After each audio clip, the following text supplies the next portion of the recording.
Howdy folks, Lachlan here, a South African living with quadriplegic cerebral palsy.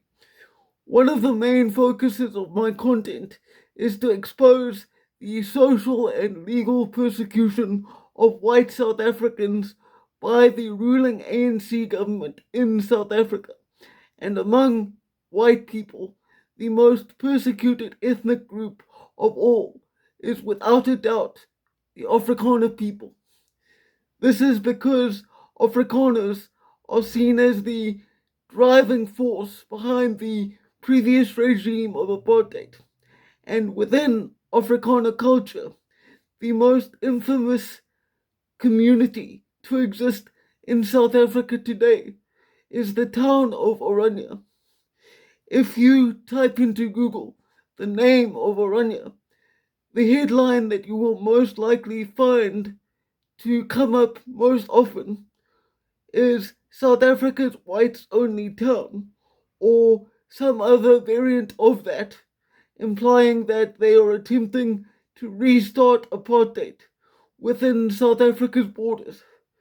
But both of these claims are false and misleading.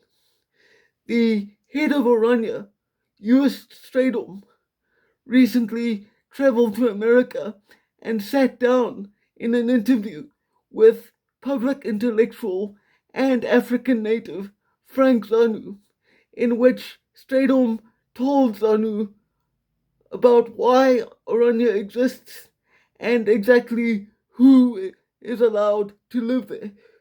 Let's take a look. Now, what generation, you're a Dutch of Dutch heritage. Yes. What generation are you in South Africa? Extremely important question, and that's going to immediately come back to your first statement of whites only community. Obviously, that's something I want to touch as well and discuss that a bit. Our ancestors are from Western Europe, and they moved to Africa, but they are not from a single country. Firstly, because the countries back in the 1600s were much different, and the borders, not only in Africa, but also in Europe, were much different. But also because of the fact that it's Dutch, it's German, it's French people, and the interesting thing is the common denominator between those nations at that stage, and especially the people who came to Africa, were that they were Reformed Christians, especially the Dutch and the French. And what I think makes us different from many other groups of people, of nations around the world, we use the word folk, is that we were first Reformed Christians and then we became a nation as we integrated. Other peoples were maybe German first and then they became Christian as the faith spread. But we were already converts of different groups, of the Germans, of the Dutch and so on, and of the French, came to Africa and then became a nation. And you asked about the generation. Well, that's quite interesting. Yeah, you'll be what generation? Yes. So my ancestors came in 1676 to South Africa. Then South Africa did not exist as a country, but the Cape did. They came and they came as my ancestors were shoemakers and soldiers, and they came, meaning that 100 years before the United States declared independence against Britain, my ancestors were already in Africa. I am a native of Africa in that sense. I cannot be something else. There are extremists in our country that say, go back to Europe. I cannot. I am not European anymore in that sense. Yes, my genetics is of a Western European line, no doubt about that. But my home soil, which I love, is in Africa. So 1670, that makes you like fifth generation. No, it's more. I think about 8+ generations. 10 maybe. 10 generations. South African, you've been there, and so your great-great-great-grandfathers. Okay, so for those who do not know, you're going to explain. South Africa is a country now, of course, and it has how many tribes? About 12 tribes. Yes, well, 12 official languages, if you include sign language, recognized by the government as languages that you're supposed to be serviced in any public sector. Okay. So we don't have one official language. The United States got English, right? Right. And there are Spanish speakers and so on and so on. But official languages that is recognized by the government as you should be able to be serviced in any one of those, there are 12, 11 plus sign language, which is quite interesting. I think we're the only country that has that.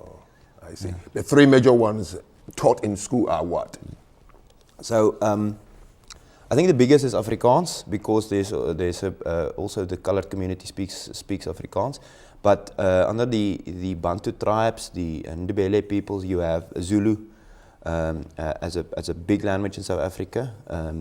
You have Xhosa, and then you have other ethnic groups, Venda, Pedi, and many others which are smaller, obviously. And most people in South Africa also have English as a second language, or maybe Afrikaans. Okay, so when we spoke and you sent me the link, of course, I took my time to watch other podcasters and news media who have interviewed you or visited Orania. Now, this is the line that runs through all of them. That, when I say you, of course, you are now the head of the Orania ideology. So when I say you, I'm talking about the Orania founders and the institution. The line that runs through it, this is a white-only community in South Africa, a black nation, where if you're not white, you're not allowed to live there. Is that an accurate description of Orania? So I think the interesting thing is that those people are so stuck in apartheid era thinking that they can only think in terms of black and white. If you look at the black nations in South Africa, the Zulu people and the Xhosa people are very different people. It's two cultures, they're both black-skinned. Yeah. The Afrikaner people also have a distinct cultural heritage, and that's our focus.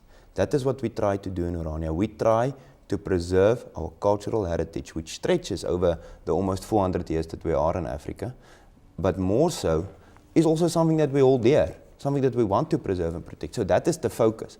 So if an atheist Englishman who cannot speak our language, who has got no relationship with what we are doing, which maybe doesn't confess our faith, which doesn't share in our traditions, but do have a white skin, if he wants to come to Orania, we will say, wait a bit.